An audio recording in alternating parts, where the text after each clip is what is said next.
Good evening and welcome. Thank you for joining me for this online workshop where we're going to be delving into mindful eating and living. My name is Claire Rother, so if I haven't met you before in person, really nice to meet you virtually. I am a yoga teacher, a mindfulness and mindful eating coach, and I work with people to help them truly nourish themselves and to find peace and balance from the inside out. So we're going to get going today with a mindfulness meditation.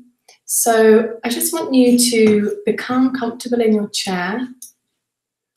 So make sure that your feet can touch the floor. So the feet can be flat on the floor. And then we're going to gently close the eyes.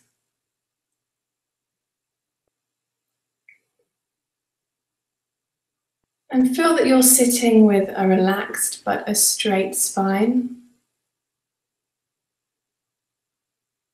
So find a position so that you're not going to become drowsy, but a position that is balanced and not straining. And then taking a moment to unclench the jaw, to relax the tongue, and to soften all the muscles in the face, the brow, the forehead, the muscles around the eyes, the muscles deep within the eyes.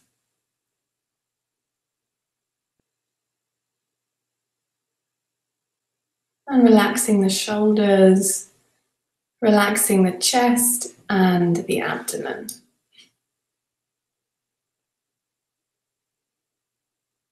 Allow your hands to rest comfortably in your lap. And loosen any tight clothing that might restrict your stomach.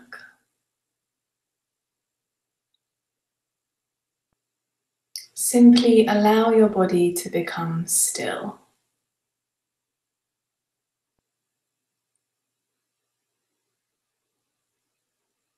And focus your mind on the feeling of your breathing.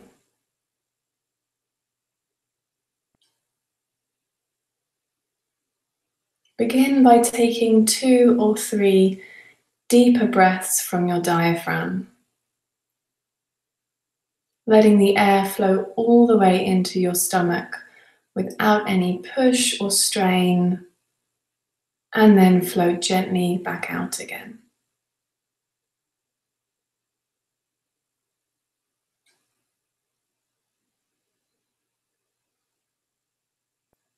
Repeat these 2 or 3 deep breaths, noticing an increased sense of calm and relaxation as you breathe in the clean, fresh air, and as you breathe out any sense of tension or stress.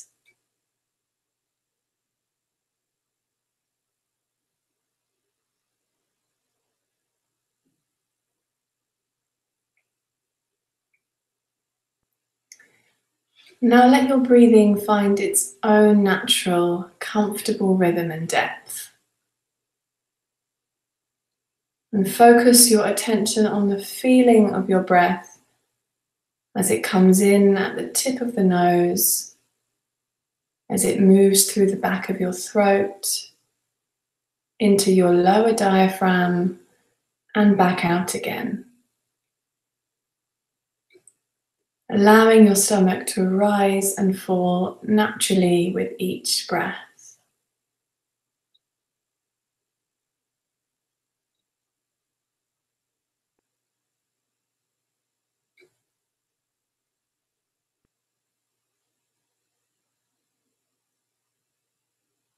Again, return your attention to the feeling of the breath at the tip of the nose. You may notice that the breath is cooler coming in, that the breath is warmer flowing out.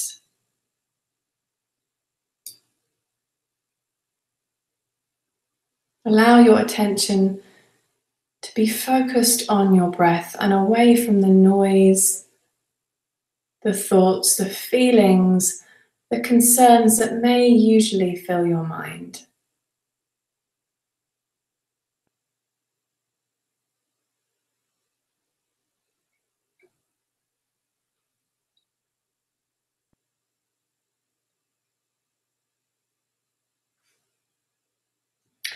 As you gently breathe, become aware of where along the course of the breath you can most easily hold a feeling of gentle awareness. It may be at the tip of your nose, perhaps at the back of your throat, in your chest, or with the gentle rise and fall of your stomach.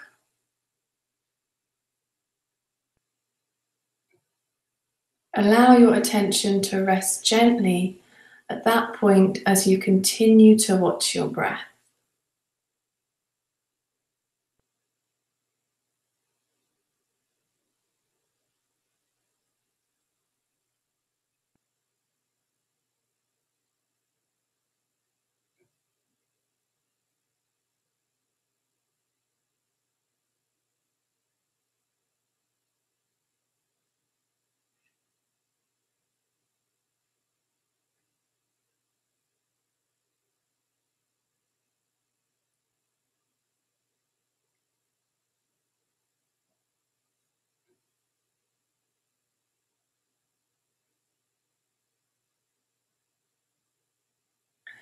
As you continue, you'll notice that the mind will become caught up with thoughts and feelings.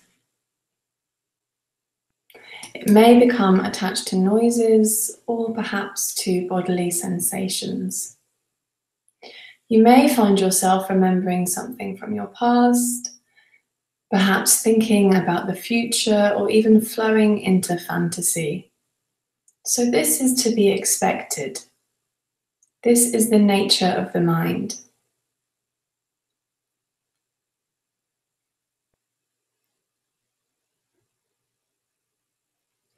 When you notice this, without self-judgment, simply observe the process of the mind, and then return your attention to the breath,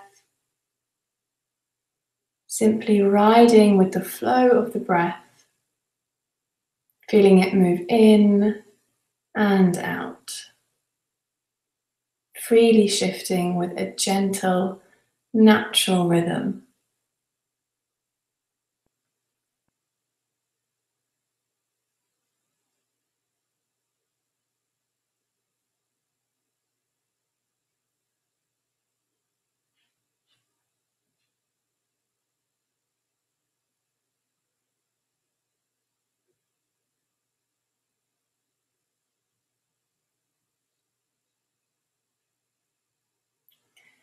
And again, as you notice your mind wandering off, remind yourself that there is no need to be critical. Understand that this is the nature of the mind, to become attached to daily concerns, to become attached to feelings, to memories. Simply notice that this has happened, and then let go of the thoughts. Watch them as they drift by like clouds blown by a breeze. And return your attention to your breathing.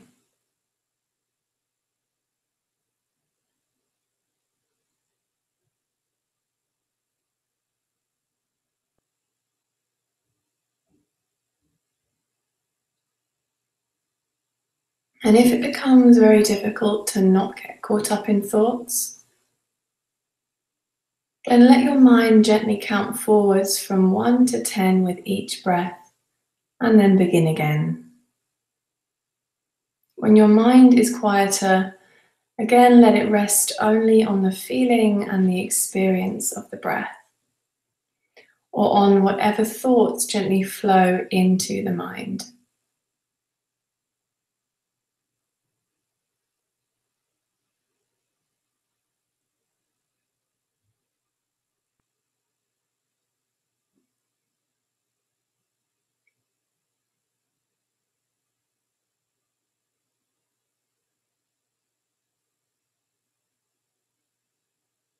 No need to push away thoughts, irritation or discomfort out of your mind. Simply be patient with yourself and with your body. Notice the experience of the busy mind, of emotional ups and downs, the experience of boredom perhaps. And then let go of whatever tries to capture your attention. Return your attention back to the breath, letting it carry you into a place of relaxed attention and mindfulness.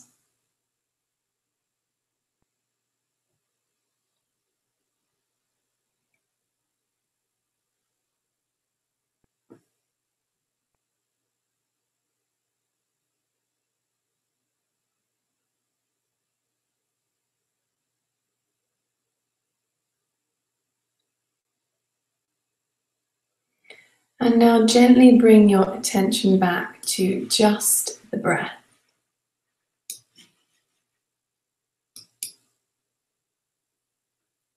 Bring your attention back into the space of your body and the space of this room.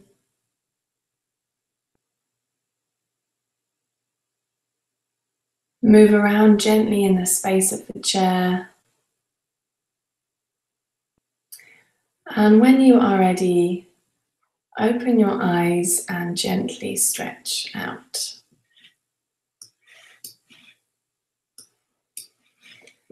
So, I'm just going to bring up my slides so we can talk about what it is we're going to cover today.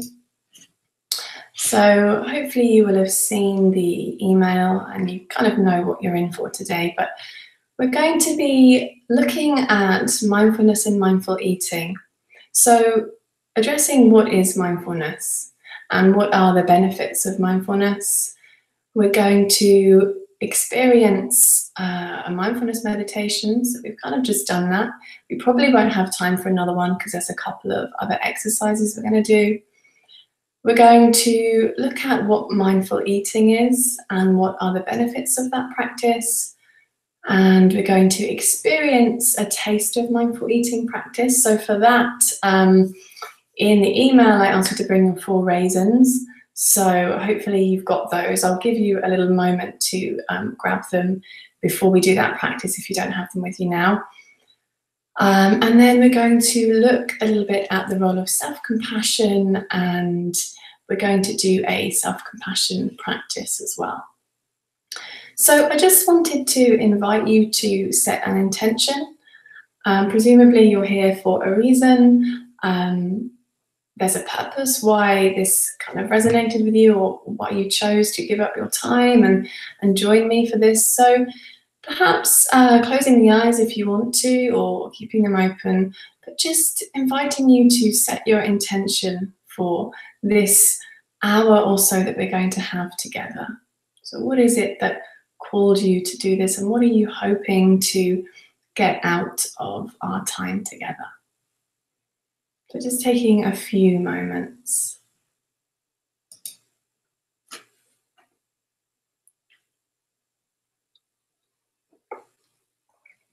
So, what is mindfulness?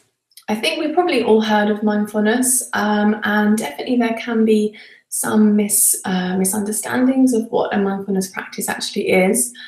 And if I was to ask you to give a definition of mindfulness, so just take a moment, if you had to write it on a piece of paper, just say it in your head, how, if I put you on the spot and said, what is mindfulness, what would you say?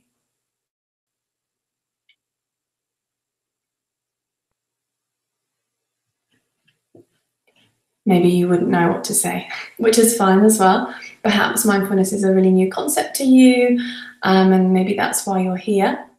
So mindfulness is, I'm going to bring up a slide here, so just bear with me. I need to share my screen here. So There we go. So apologies, you can see the background of my screen. When I play my slides in large, for some reason, it takes it out of screen sharing mode. So anyway, you can read it, we can see what we've got on there. So mindfulness is the capacity to pay attention to the present moment, just as it is, with awareness and acceptance. So, like I've written here, it's something that arises quite naturally when we are able to let go of all the things that we normally do with the mind. And there are many benefits to a mindfulness practice, many reasons why it's such a wonderful thing to make part of your life. But in particular, it allows us to become more aware, to become less reactive, and to have more choice in how we respond. So in how we respond to events in our life, but also how we respond to our own thoughts, how we respond to our own feelings, and how we respond to the behaviours that we exhibit. So essentially, it really helps us to promote balance, and it's a lot about uncovering our inner wisdom. So we always have that. We have an innate inner wisdom, and there's lots of layers of things that get built up over that. And one thing that mindfulness does is to help uncover those layers so that we can become more in touch with the wisdom that we already have inside of us. So I wanted to share this quote with you because for me, it's a really beautiful example of a mindfulness practice and something that a mindfulness practice can bring.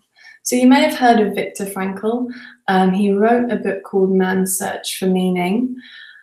And he was a prisoner of war in a Nazi concentration camp. And he survived, obviously, and he went on to write this amazing book. I really recommend you read it if you haven't heard of it. One of the quotes from his book, Man's Search for Meaning, is this. I'm sure you've read it, but I'm going to read it out loud. Between stimulus and response, there is a space. In that space is our power to choose our response. In our response lies our growth and our freedom. So I really love that quote, and I think it really does exemplify how mindfulness can improve our life. So it's about creating a space where we can become less reactive and more responsive, and in that response, in that space where we can choose how we're responding, not just be driven unconsciously by thoughts that we have that maybe we don't even know we're having, or unconscious criticisms of ourselves or inadequacies that we feel we have. It's really in that space that we find empowerment and that we find freedom. So there's a few things that mindfulness is not, which I thought it's quite important to talk about these, because when I talk about mindfulness to a lot of people, I think there are these assumptions or misunderstandings of what mindfulness is about. So mindfulness is not a state to be achieved. So there is no one end state that we're going to achieve and then our mindfulness journey is kind of tick the box, it's done. It's also not about relaxation. So whilst it can feel relaxing to be in a mindfulness meditation, sometimes that can come, that can go, sometimes that comes more with time and experience, but the goal of mindfulness is it's not a relaxation practice, it's a mindfulness practice, and it's different. One thing that I see and I hear a lot is that people assume that mindfulness is about stopping all of our thoughts, and that the goal of it is that we're able to have this kind of empty mind, this clear mind that doesn't think much when we don't want it to. And so this idea that it's about kind of the power to stop your thoughts. And that is really far off the mark. It's not about stopping all of our thoughts. It's about being present with whatever is. And thinking is the natural state of the mind. And it's more important, rather than trying to stop thoughts, we're not going to do that. We end up resisting and putting barriers and kind of striving, grasping for things. It's more about the capacity to notice our thoughts and to not judge them or be really carried away by them. But it's not about stopping our thoughts. It's about paying attention to the present moment. So just coming back to that point I said about mindfulness not being about relaxation, one reason for this is because if we agree that mindfulness is about the capacity to pay attention to what is present, what is arising, a lot of the time what is present is suffering or pain, discomfort, frustration, boredom, all a gamut of experiences we can have, and many of them can be difficult and challenging and negative. And in that case, it's not going to feel relaxing to do a mindfulness practice, because it's just, you're going to become aware of those, but what you learn to do is to not add this layer on top of any experience that you might be having of difficulty or pain or judgment. You learn not to add the layer of your own self-criticism on top of the raw experience of your emotion. Yeah, so that is so key. That is so important. I'm going to share my screen again now. So, the foundations of a mindfulness practice. So, if we think about mindfulness, there is two kind of aspects. There's the attentional aspect. So there is what we're doing with our attention, which is to give it to the present moment. But there is also the attitudinal foundations, what we call them, which is the attitude we're bringing as we pay attention. And those are non-judging. So it's not about judging ourselves. Patience, really keeping patient, because those thoughts, they're going to come up again and again. Again, it's not about getting rid of thoughts. It's about learning to be present with whatever is arising. The idea of a beginner's mind is really key. So every time we sit down to meditate, or every time we engage in a mindfulness practice, we're coming at it from the kind of viewpoint of a beginner. Every day it's new. We never feel that we've really kind of cracked this, or that we're now an expert in mindfulness. And that helps us to have a real openness and a real humility to the practice. It's also about trust. So trusting ourselves, trusting our practice. Non-striving, this is a big one, which is again related to, you know, what mindfulness isn't. So if you believe it's about relaxation, if you believe it's about stopping all of your thoughts or getting to some end goal, what happens when you have those things in your mind is that you're going to strive to get them, and you're going to grasp at that kind of empty mind, or really grasp at trying to get those moments where you feel super good in your practice. So non-striving, non-grasping is really key. As soon as we start to grasp or strive for something, in terms of our mindfulness practice, we bring tension into the mind, tension into the body, tension into the breath. It's also about the attitude of acceptance and letting go. So allowing things. Yeah, so attentional and attitudinal, and that is the thing that makes mindfulness. It's not just paying attention to the moment, it's how are we paying attention, with what kind of attitude are we paying attention. So there's lots of clinical research supporting mindfulness. If you're a little bit geeky like me, or you're into it already, you may have read some of these, or maybe just read some of them in the news. The interesting thing is that in 1980, as I've written here, there were actually no studies about mindfulness. It wasn't really a very well-known thing.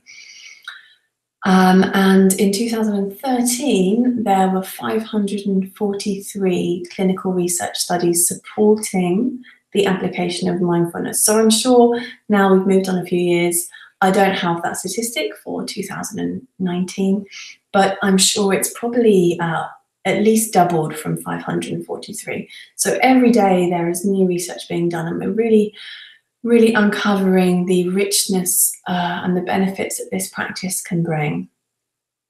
So some of the things that have been very well studied are pain, psoriasis, things like IBS and digestive problems, so common, hypertension, which is high blood pressure, joint problems, rheumatoid arthritis, which is an inflammatory condition, and immune response. So they're more of the physical symptoms, and some of the behavioral health studies have shown that it helps to decrease anxiety. It's used with depression very successfully. Smoking cessation, so we want to quit smoking, binge eating, and as I'll talk in mindful eating, there's a lot of other things to do with eating that it can help. Attention deficit and burnout. So lots of research supporting the benefits of having a mindfulness practice. So I made this little diagram, and it really shows the simplicity of a mindfulness practice, but of course that slightly belies the kind of skill and the consistency that we need, the commitment that we need in order to really engage with this and really get benefits. But in a nutshell, in a very essential way, it's about following our breath. The mind's going to wander. That's what minds do. No need to judge. And then when we notice that the mind has wandered, which sometimes takes a little while, very often the mind will go around all these kind of random back alleys of thoughts, and you may be a good couple of minutes before you even come back to yourself and realize, well, where the hell was I? What was that? Follow my breath again. So following the breath, the mind's going to wander, follow the breath. And above those boxes there, I've just put the attentional foundation. So we're calm and we're focused with our attention. So we're not straining or tensing. We're non-judging, we're accepting, we're patient. And the intention, why would we do it? Well, we've discussed that a little bit, but reducing stress, there's a lot of studies about that. Changing our behavior, yeah? And getting greater contentment and autonomy in our life. So it sounds simple, and it is simple, but it's extremely profound, and it does take, it's a daily practice, or it should be. So I'm going to come back to me for a while. So we're going to do another practice in a little bit, but just sort of giving in a nutshell what mindfulness helps us to do. So we've talked about some of the physical and the kind of behavioral studies, but very simply, it helps us to develop emotional intelligence by strengthening our self-awareness. So we become able to identify our thoughts without getting attached to them, to identify our feelings without getting swept away by them, and to learn how our thoughts, how our feelings impact our behavior. And if you want to understand yourself, if you want to grow, change, if you want to have any kind of autonomy in your life, coming back to that Viktor Frankl quote, any sense of real freedom, then this is essential. You know, being able to understand, identify your thoughts, your feelings, and how those things impact your behavior. Because if you don't do that, then all of that stuff stays very, very subconscious. So, a little diagram I've got here. I am going to bring my screen back up now. Is the cognitive triangle. So you may have heard of that. It's used in CBT a lot. It's the relationship between a thought, a feeling, and a behavior. So the cognitive triangle kind of states that our behavior will come from a thought. So we have a thought, and in response to that thought, a feeling will be generated. And in response to whatever we're feeling, we will then behave or act out accordingly. So I've chosen here an example to do with kind of body image. Obviously, there are lots of other examples I could have used, but we've got the thought, which is, I should try to manipulate my body's natural shape and size.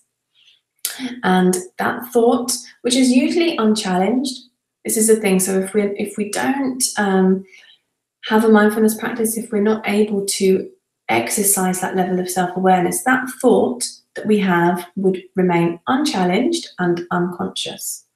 So the thought would be, I should try to manipulate my body's natural shape and size.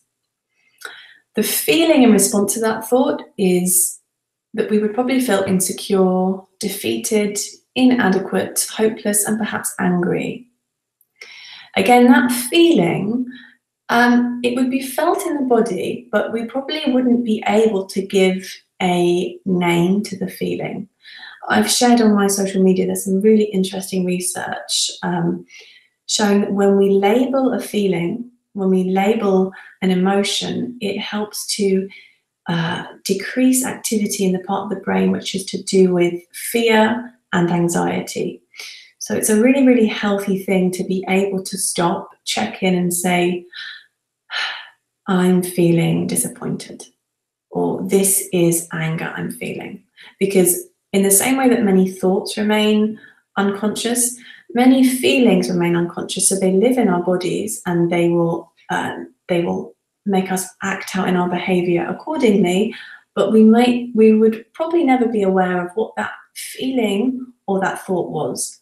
And that's where the disempowerment can come, is that we have our behavior and we feel like we're kind of just reacting, or we behave in a certain way and we think, that really wasn't me, that really wasn't how I wanted to behave, that really wasn't in tune with my real desire for how I want to live in this world as a person. But it can feel very kind of foggy and misty because we might not understand or have access to the precursors to that behavior, which is why mindfulness is such a brilliant practice. So in this example, just to continue, the feeling of being insecure or defeated or inadequate might lead to behavior that would make us restrict or emotionally overeat. So I really love that triangle. I think it really simply kind of sums up a relationship. And then mindlessness, which is probably what most of us spend most of our time in. We wouldn't be able to be mindful all the time. And just as a little side note, the goal of mindfulness isn't that we are in that state all the time, but it's that we have access to it, and therefore that we have access to this kind of freedom to choose our response. But mindlessness is where most of us spend the majority of our kind of thinking time. It's a default mode of being. It's automatic pilot. It's where we think about one thing while we're doing another. I mean, that is probably all of us here. And it's mechanical. It's kind of robotic. It's to do with just habits we have that aren't questioned. Interesting, some research, Wendy, I've forgotten her surname, anyway, a researcher who did some research that shows that over 45% of the decisions that we make in a day aren't actually conscious decisions at all. They are habits. And habits versus conscious decisions inhabit a very different part of the brain. So mechanical, also lost, we might feel lost, caught up, or kind of carried away in our thoughts. And sometimes we might describe it as mental hijacking. So these are all the things that in a balance, it's normal. It's normal that we go on automatic pilot. It's normal that we have this default mode of being. And it's normal to think about one thing while we do another, but we don't want to be in that mode all of the time. So we're going to move on now to mindful eating. So I wonder how many of you before you join this talk had actually heard of mindful eating. Obviously, I can't see you, so if you raise your hand, I'm not going to know. It is getting more and more popularized. So probably more of us than not have heard of mindful eating. And we're just going to talk a little bit about what it is. So I'm going to come back to me now, so I don't get too bored of all the slides. So mindful eating, what is it? Well, what it is certainly a lot more than just eating mindfully. So that is part of the practice, but it is a lot more than just paying attention to what we eat. It is a whole paradigm, a whole practice of kind of tools and skills that teach us a lot of things. I'm just going to give you some of them. So enjoying and tasting our food more fully, which is pretty self-explanatory why that would be a good thing. To tune into our innate wisdom. Again, I've spoken about that with mindfulness, and mindful eating really helps us to do that as well. To choose food that's truly nourishing for us. So I think a lot of the time we probably don't choose food that is super nourishing for us. Lots of reasons for that, but mindful eating certainly helps us to choose food that really is going to nourish us. It helps us to reconnect to our physical hunger and our satiety, which is really key because very often we overeat, we mindlessly eat, we eat beyond the point where we feel comfortably full. And if we're not tuning into our satiety cues, we might be eating foods that actually we don't find that satisfying, which again isn't going to be the most nourishing thing for the body. And it helps us to unravel and to eliminate toxic beliefs and thoughts that we have about our bodies, about ourselves, beliefs that we have about food and about eating, which is really, really common. And again, most of the time, those things will remain unchallenged and unconscious. The other thing it does is helps us to break negative behaviors and habits that we might have formed around food, and to acknowledge our responses to food. So acknowledging the things that we like, things that we don't like, acknowledging the thoughts that we might have, and doing all of this without judging or criticizing. So eating mindfully. So we've got mindful eating as a practice, as a kind of system, which is what I teach, which isn't just about eating mindfully. Eating mindfully is an aspect of mindful eating. I hope that makes sense. But the eating mindfully part is obviously very, very key. So at the heart of mindful eating, like at the heart of mindfulness, is the skill of learning to pay attention. Learning to pay attention. Mindful eating, eating mindfully, is about bringing our conscious awareness to food choice and to the experience of eating. And it's also about using all of our senses in the choice, the preparation and the eating of food. So we can eat food that we find really, really satisfying, and so that we can eat food that really nourishes the body. So what I'm going to do, I've got another slide here. Benefits of mindful eating. I mean, some of these things I've just covered. A couple of them, but it really helps us to learn how to eat when we're hungry and stop when we're full. So it sounds really simple, but speaking to a lot of women, it's mostly women, that isn't something we tend to do very much. Often because we're really not very tuned in to the cues of the body. We're not very tuned into what the body is feeding back to us and telling us.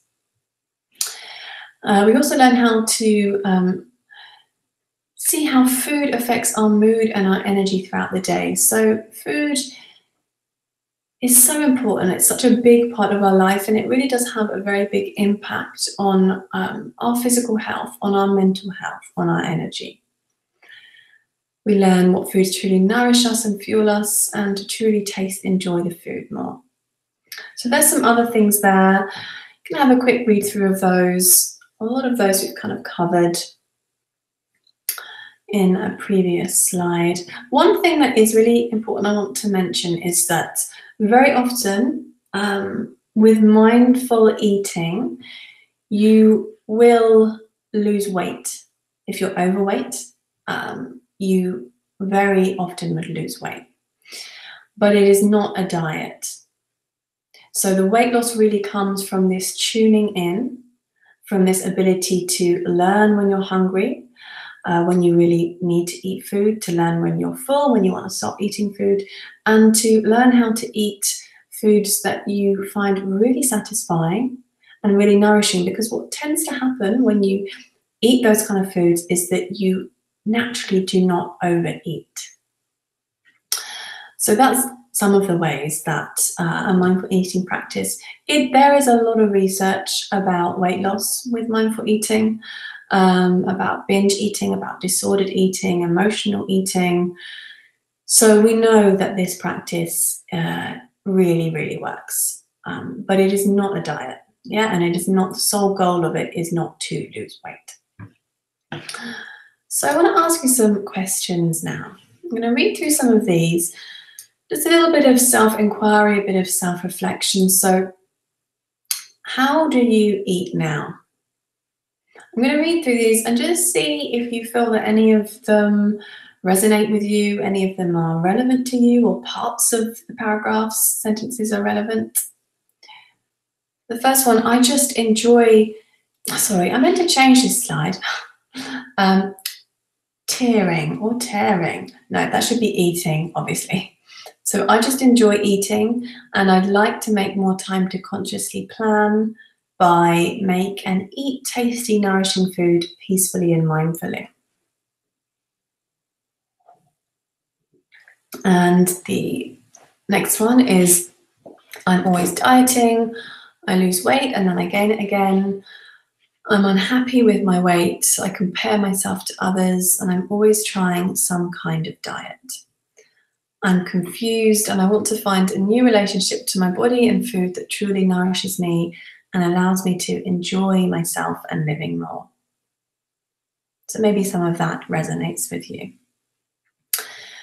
I don't have a problem with my body or weight, but I'm looking for a way to eat that really brings satisfaction and nourishment, and that's in tune with what my body really needs.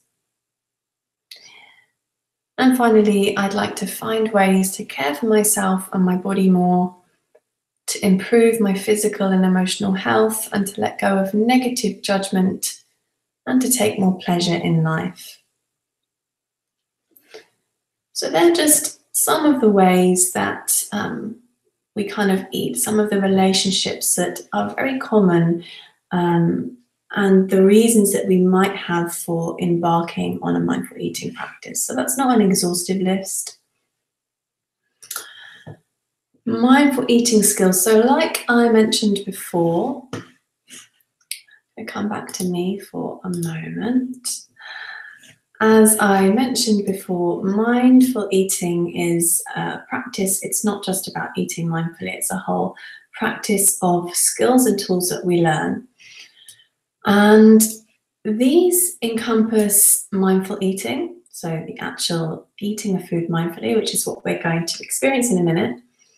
It also incorporates gauging our hunger, satiety, and fullness. So in the course I teach, these are all things that we learn. They're all different exercises and skills that we learn and that we build upon. There's something called the taste satisfaction meter, which is an exercise in learning what kind of foods are really satisfying for you. Chain reaction. So this is really interesting. It's an exercise I teach which is about uncovering and understanding emotional eating and triggers. So triggers to emotional eating. Emotional eating is really, really common. There's nothing wrong with emotional eating. Food is comfort, food is reward, and it's okay to use it as that if we're doing it with balance and awareness. Using inner wisdom and outer wisdom in food choices.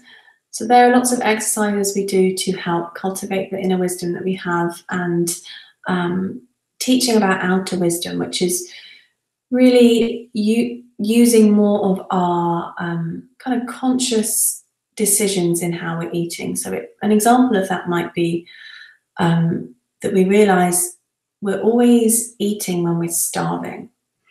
And so because we're starving, we tend to overeat, and we're really, really hungry, and we rush our preparation, and we just think, I don't really care what I eat right now, I just need to eat something.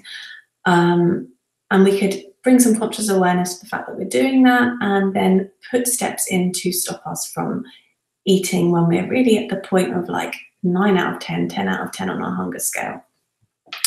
Another example of using outer wisdom might be that you have had a really busy week and you realize, actually, I haven't really had any fruit this week, or I haven't really had any vegetables. And so you make a conscious decision, also in tune with your inner wisdom, which is what foods do you really want to eat, what foods are really nourishing and satisfying. You make a decision to eat more of a food that you feel like consciously, with your outer wisdom, you could do with more of. So we need to use both of these things. It's not just about always eating everything we feel like eating from the inside. It's also about engaging our consciousness and saying, what else is it that perhaps I need to adjust? And we do that by kind of thinking and reflecting. So also coming back to other mindful eating skills, so self-compassion and forgiveness, they're big ones. Body acceptance, so we work a lot with body acceptance. I think, well, I know that about 9 out of 10 women have some kind of body image dissatisfaction, body image anxiety, basically all of us. The habit loop, so that's an exercise I teach, which is about uncovering, learning the kind of habits that we have around foods, the choices that we make. Working with cravings, so we learn how to work with cravings in a way that gives us a kind of sense of power, not just feeling that we're kind of being pulled in directions just to eat because we have this craving that we feel is uncontrollable. So it's getting control of our cravings and learning from lapses. So we may have a time when we are trying to deal with perhaps binge eating or emotional eating or overeating or whatever it is that we're trying to work on in our relationship with food, with our bodies. And there will always be times that we lapse. And so we need a tool set, a skill set in learning how to deal with those lapses in a way that doesn't just fuel feelings of shame, of inadequacy, feelings of personal resentment or self-hatred. So they're just some of the skills that we learn on the mindful living and eating course. That's the mindful eating aspect of things. So a few more questions just to kind of ask in this kind of self-reflection. So if you were to take a closer look at some of your current habits and relationship with food, I'm going to read through some of these and just see if any of these apply. So do I usually savor and enjoy my food? Do I overeat on a regular basis? Do I know how to choose and eat food in a way that is truly good for me? Do I often feel lethargic after meals? Do I feel guilty about eating certain kinds of food? Do I not allow myself to eat certain kinds of food because they're bad, unhealthy, even though I would like to? Do I generally eat when I'm hungry and stop when I'm full? Do I often forget to eat when I need to and then get to the point where I'm starving, spacey, low energy or moody? Do I judge the way my body looks and feels after eating?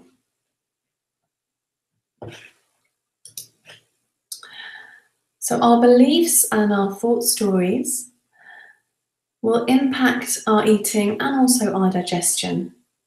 So when we have kind of toxic negative beliefs around our body image, around food, around eating, it will affect our nervous system in such a way that serves to basically kind of shut down our digestion, which means we're going to absorb far less nutrients from our food, and not be able to nourish ourselves on a very physical level so well.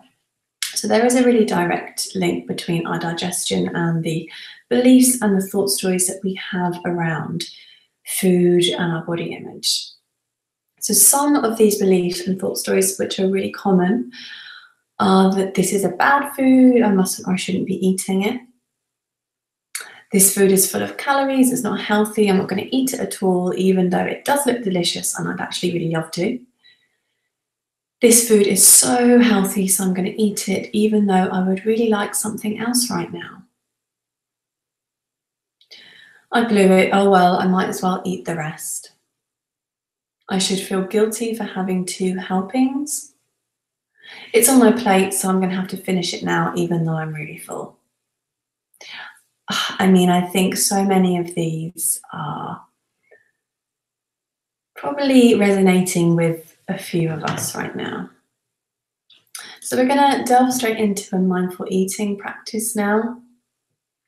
So this is where you are going to need your 4 raisins. So if you didn't get your 4 raisins before, then see if you can just quickly go and grab them now. And then I'm going to give you a minute or so to do that, just in case you don't have them.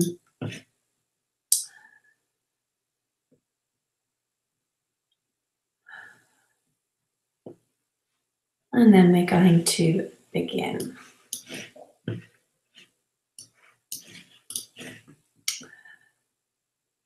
So this is an exercise in experiencing and eating food differently in a way that's going to help to train our inner wisdom. So this is just one of a lot of exercises that I teach in the Mindful Living and Eating program. So firstly, close your eyes and take 2 or 3 relaxed breaths. And if you're uncomfortable closing your eyes, then it's okay to just close them partially and to let your gaze rest on the floor in front of you. Being aware of your breath flowing in and your breath flowing out. Your breath cool at the tip of your nose as it flows in, and the breath warmer as it flows out. Noticing your chest and stomach gently rising and falling with each breath.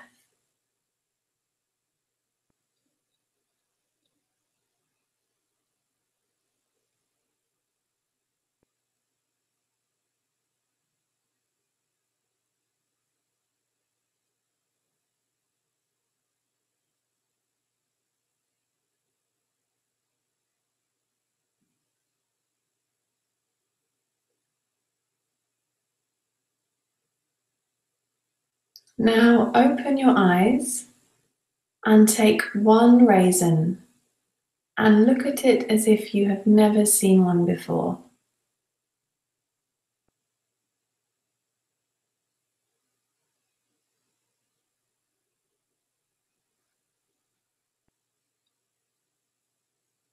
Examining the folds, the color.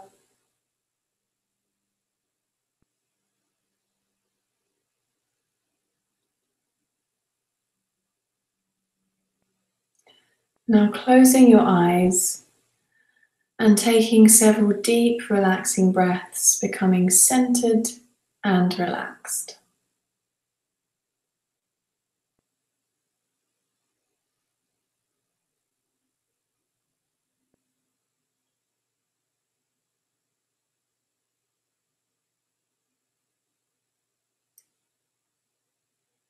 With your eyes closed, smell the raisin, feeling it against the outside of your lips.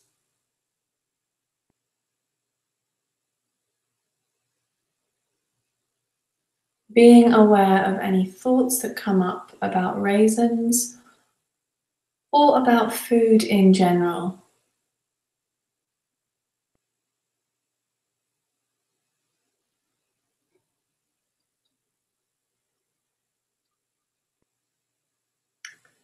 Noticing any thoughts about liking or disliking raisins. Noticing any feelings or emotions about eating the raisin.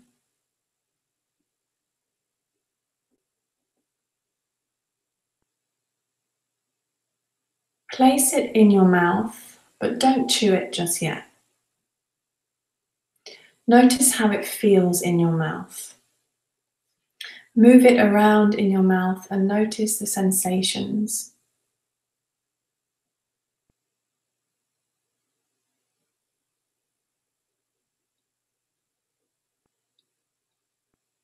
Now beginning to chew it slowly.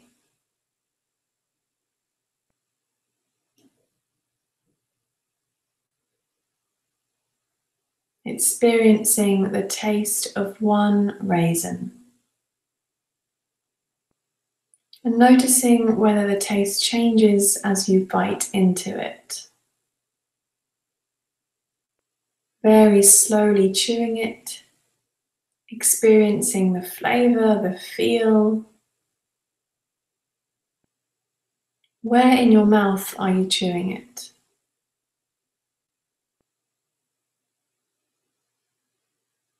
Now noticing again any thoughts or feelings about eating this raisin. And as you get ready to swallow it, notice the experience of the impulse to swallow. What is that like?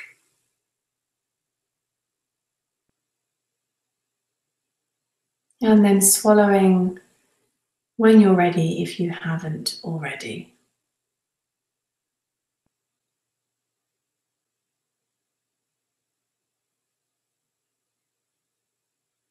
Are there still any tastes or sensations now? Be aware of these reactions in your body and in your mouth.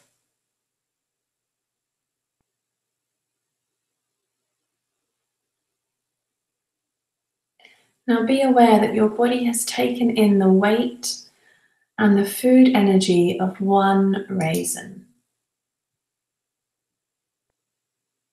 Now pick up the second raisin. Closing the eyes again and smell it. Has anything changed?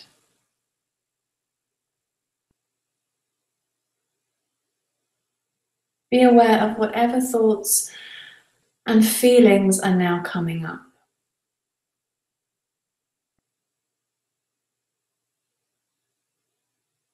Placing it in your mouth.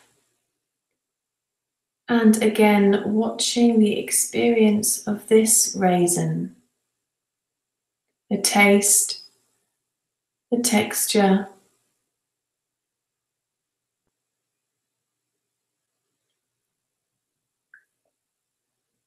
Begin chewing slowly.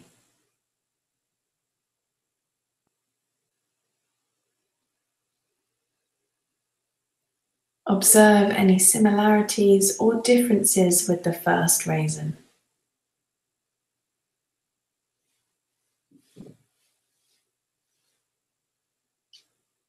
Be aware as much as you can of experiences of pleasure, of satisfaction from this tiny little morsel of food.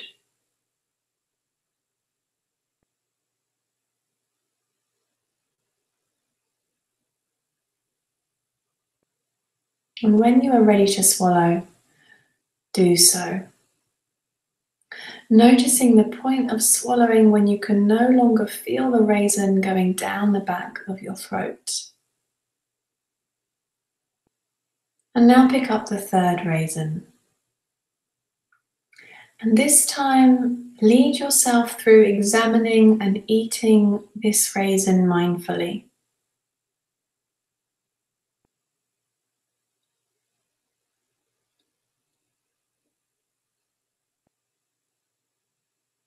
Again, examine it, smell it, closing your eyes if you haven't, and continuing to eat the raisin mindfully.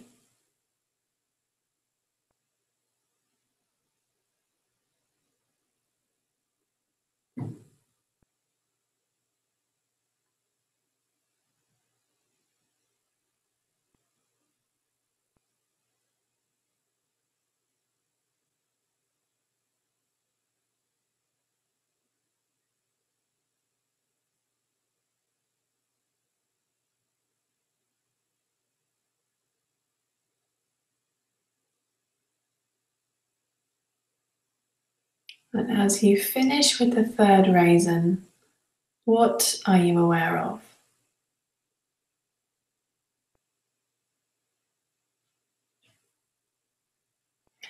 Now, looking at the fourth raisin, you may choose to eat this raisin or not. Just take a moment and be aware of how you are making this decision.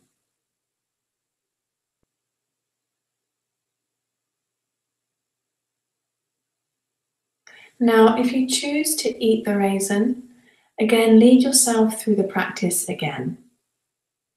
And if not, then simply be aware for a few minutes of your breath, of your thoughts, of feelings, sensations in your mouth and elsewhere.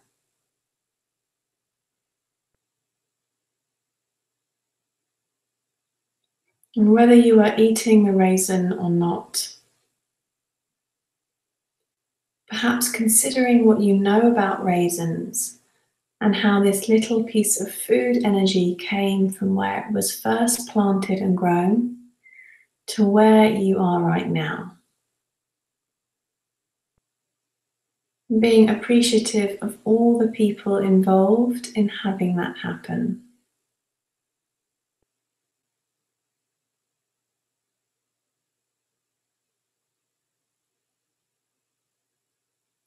Now bringing your awareness, continuing to eat the raisin mindfully if you're eating, or taking a few more breaths. Being aware of thoughts, sensations,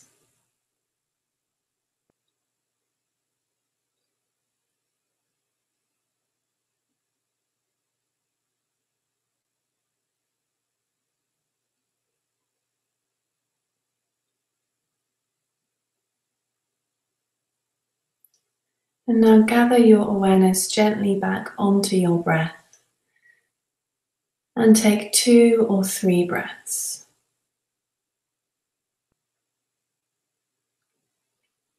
And when you are ready, gently opening the eyes.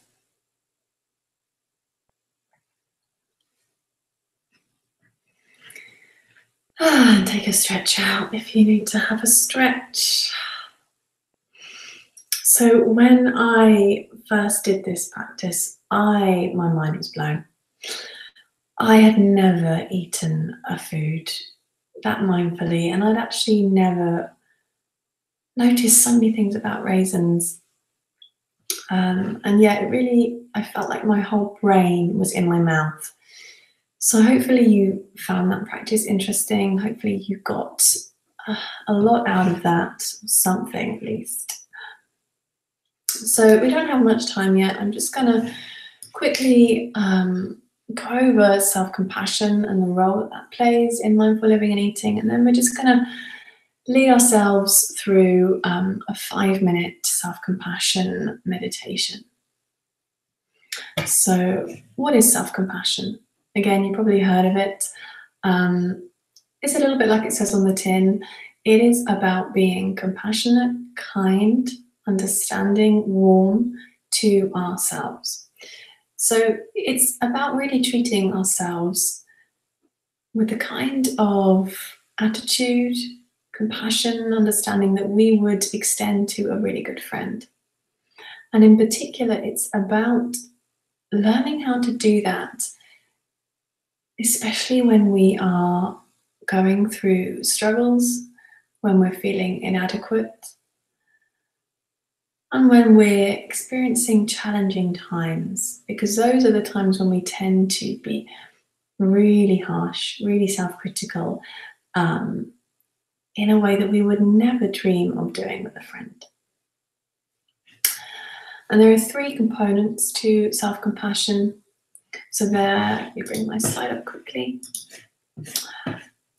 There, the 3 components here. So we've got self-kindness versus self-judgment. We've got shared humanity. So that's acknowledging that we as a human race, we all suffer. And when we can connect our suffering to the suffering of others and not feel alone and isolated in it, then that is a really, really beneficial thing to do. Mindfulness over identification. So that's that part of the puzzle of not being too attached, swept, or carried away by our thoughts. So what self-compassion is not is self-pity. No, it's not about feeling sorry for ourselves. It's about being kind to ourselves. It's not about self-indulgence or kind of wallowing. It's not about giving ourselves a green ticket to just be, oh, poor me, this is so difficult. And it's not about self-esteem. So self-esteem is based on an evaluation of ourselves.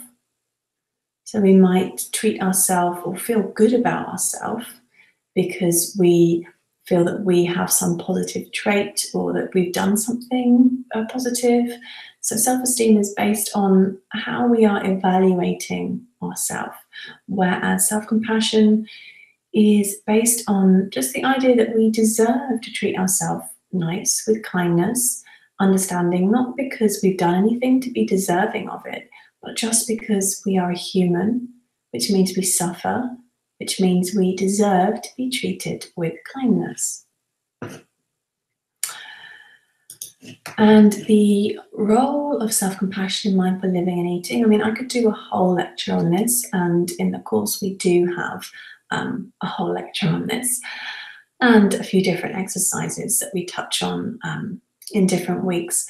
But in a nutshell, why self-compassion is so important to mindful living and to mindful eating is because if we experience self-hate, guilt and shame, then they are triggers to mindlessness and also mindless eating.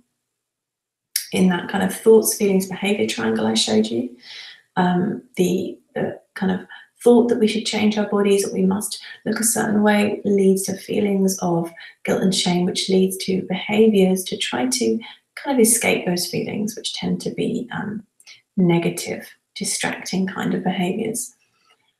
I like this sentence: when we care about ourselves, we can care for ourselves. So self-compassion is really about helping us develop, strengthen our self-care. Because you can't really nourish yourself or care for yourself if you're not bothered about yourself. Yeah, you have to be kind, you have to care, and then you will treat yourself in ways that really foster your well-being. And also it's about cultivating acceptance, patience and trust. So those 3 things, going back to our mindfulness practice, they're essential.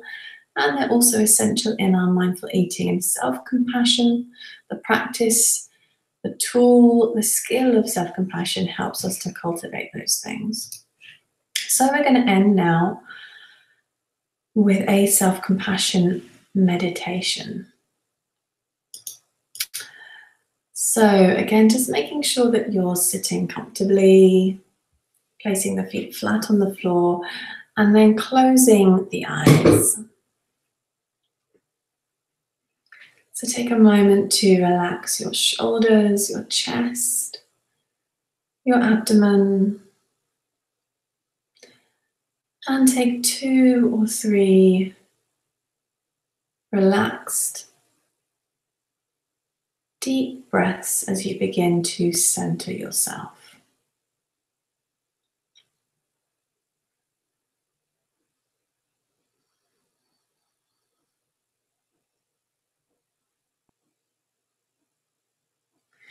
Now, I want you to think about an experience in your life, something that you're going through right now that you're having difficulty with.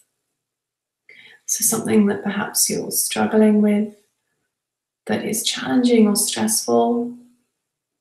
So not choosing something that's completely overwhelming, but just something that you're finding difficult. And I am going to say 3 different phrases. You can either repeat them back to me in your head or out loud, or you can just let the words sink in. So firstly, just inviting you to get in touch with that situation for a moment. So what is going on? What's happened? What are you afraid might happen?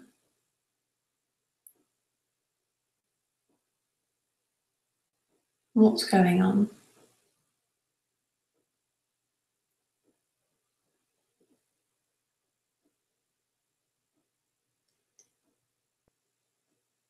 The first phrase I'm going to say is, "This is a moment of suffering." This is a moment of suffering. So we're acknowledging here that this is difficult. We're acknowledging our pain, our suffering, rather than attempting to ignore it or resist it, which really only ever strengthens the negative feeling. This is a moment of suffering.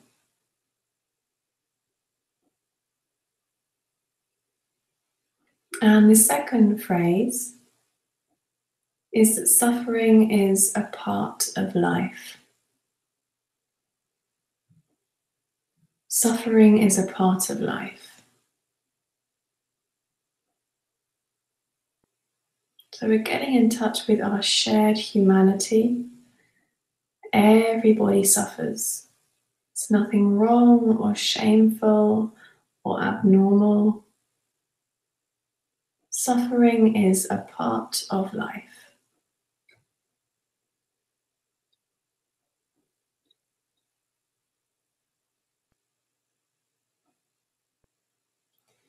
And then the third phrase is, "May I be kind to myself in this moment now."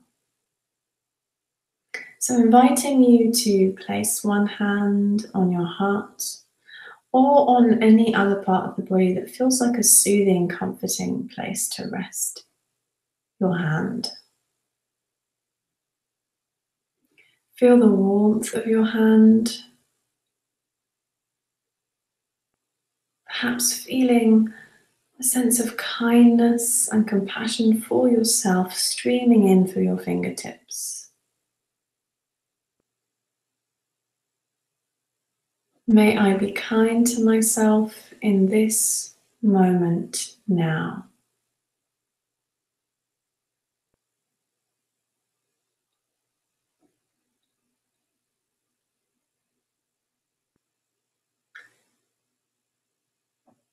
And then keeping the eyes closed, you can just rest that hand back down, both hands resting comfortably in the lap. I'm just inviting you now to come back to your intention. So at the beginning of this workshop, I asked you to set an intention for our time together. So just bring that to your mind. To get in touch with your intention.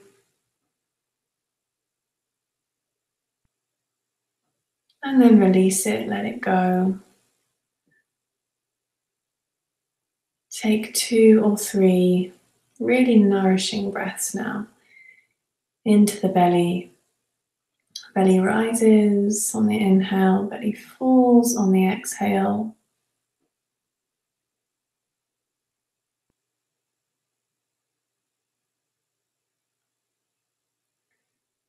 And then bringing your awareness back to the space of the room, to the body sitting, to the feet touching the floor.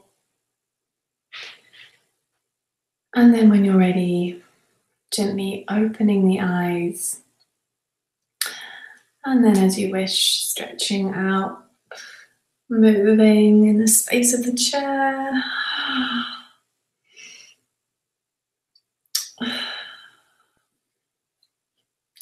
So that is the end of the workshop. Just wanted to quickly bring your awareness to my Mindful Living and Eating program, which launches on the week commencing the 6th of May.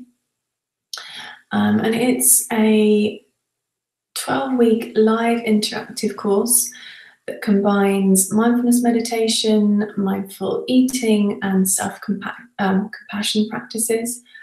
And it's really designed to help you cultivate inner wisdom and personal empowerment. So there's a lot of info I've got about that on my website. So I just want to share that page. So if you go to clairerother.com, oops, hopefully you can see that there. So my Nourishing the Whole Self program, you can have a read of it there. Tells you really what it is, what we're going to do, why it is so wonderful, and what you get. And it's normally £350, which actually is really cheap when you read everything that is involved. But for you guys, I'm giving you a discount. So you should see at the bottom of this page that this video is embedded in, that I have taken some money off. So that is only going to last 24 hours, that offer.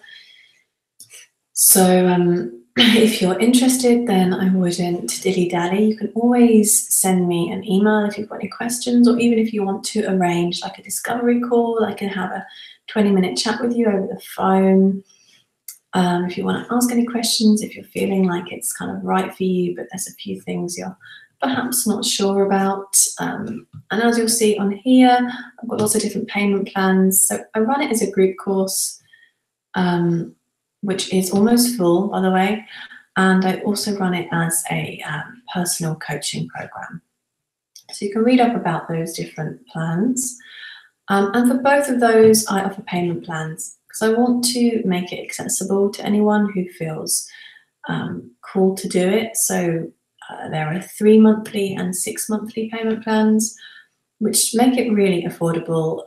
And if none of those are right, then I can be really flexible and we can work out something else if you really want to do it, but finances are perhaps a limiting factor. Whoops, I don't know what has happened there. I've got some crazy thing going on my screen. I'm going to stop sharing it now. Anyway, so yeah, have a look, have a read of that. That offer is just for 24 hours. So if you think you might want to do it, if you've got any questions, then just get in touch. And I really am thrilled that you joined me. I hope that you found some of these practices really insightful, really interesting, and hopefully taken some tools and some kind of nuggets of wisdom that you can use in your daily life. So that's it from me for now. I do plan on doing more of these. I think the next one I'm going to do, I might do a whole workshop on self-compassion, looking at more of the research and the practice of that, and more experiences to share with you, some exercises. So if you're happy, I'll just email you the details of that when I'm going to do it, now that you're on this list. And if you want to enroll in that, then that would be great to see you there. Brilliant. Thanks so much, and have a lovely evening, guys. Bye.